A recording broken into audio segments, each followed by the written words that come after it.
मर्यादा किसमें है? मनुष्य में। वही पशु पिताजी को प्रणाम किया क्या?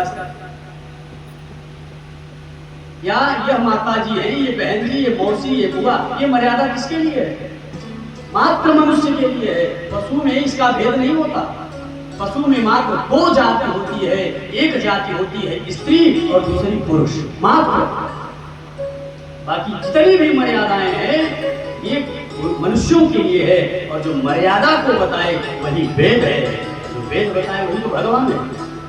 वही मनुवाद है, यही ब्राह्मणवाद है, यही वेदवाद है जो मर्यादा का ज्ञान देता है।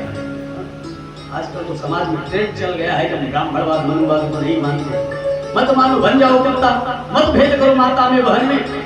मनुवाद के विरोध का मतलब ही यही है कि माता में बहन में अंतर जानते ही नहीं हो। और जो जानता है वही मनुवादी है। भाग्यशाली है कि आप लोग मनुवादी। उचित अनुचित का ज्ञान, लोक व्यवहार क्या है इसका नियामन जो किया, नियम जो बनाया ऋषियों ने बनाया, यही वेद है। वेद मनुष्यों के लिए है, मर्यादा मनुष्यों के लिए है, पशुओं के लिए।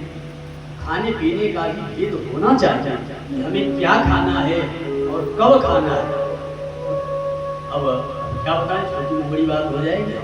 ये आप अनुभव ही कर रहे होंगे। ये जो अपने ही में वैश्य समाज का एक वर्ग होता है, ज्यादा से ज्यादा रात 8 बजे तक भोजन हो जाता है। हम लोग कथा कर रहे हैं, वहाँ टाइम सोमारी जी निश्चित कर दिए थे, महाराज जी कितने बजे हो जाएगा, इसके बाद ये होगा। तो सुबह भी ऐसे ही था। वहाँ तो मतलब ये नहीं था कि सब मतलब सुबह भी सब आए, कुर्सी मेज लगी रहे, 1200-1500 लोग 2 में बैठ के भोजन कर ले। रात में भी यही और सब टाइम था। तो सुबह 9 बजे तक खा पी के खाली हो गया। रात में 7:30-8 तक सब एकदम फिर खा करके स्वतंत्र हो गए। बोले महाराज ये हम लोगों की परंपराओं से, पीढ़ियों से परंपरा चली आ रही है और हम लोगों के कोई टाइम नहीं है। मर्यादा होनी चाहिए।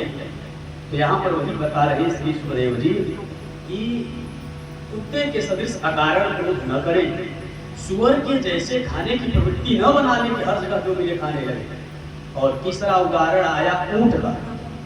ऊंट माने अभिमानी जीव। ऊंट को देखे होगे जब खड़ा होता है, बैठा रहे, जब बोझा ला देगा, जब उनका ऊंट खड़ा होता है ना, ऐसे से गर्दन घुमाता है दोनों तरफ और गुड़गुड़ाता है, गला फुला के आवाज निकालता है।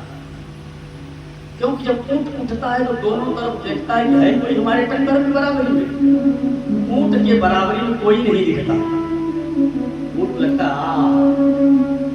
हम ब्रह्मास्मि, हम ही वर हैं, गुड़गुड़ाता है। अहंकार का सूचक ऊंट हो जाता है, उसको लगता है मेरे जैसा कोई है ही नहीं।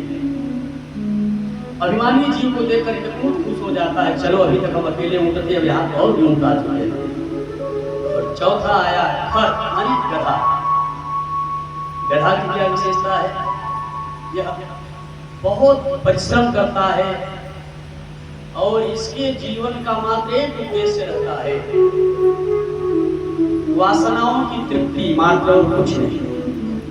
ऐसे कुछ मनुष्यों में भी है, मात्र इसीलिए खट रहे हैं। ऐसे लोगों को देख करके श्री सुखदेव स्वामी जी कहते हैं कि वह उस मनुष्य का भी जीवन ग्राम पशु के इतना ही है, इससे ज्यादा कुछ नहीं है। इसलिए बेटा यह बात ध्यान दो, क्या विलेबतो रुक्रम विक्रमान।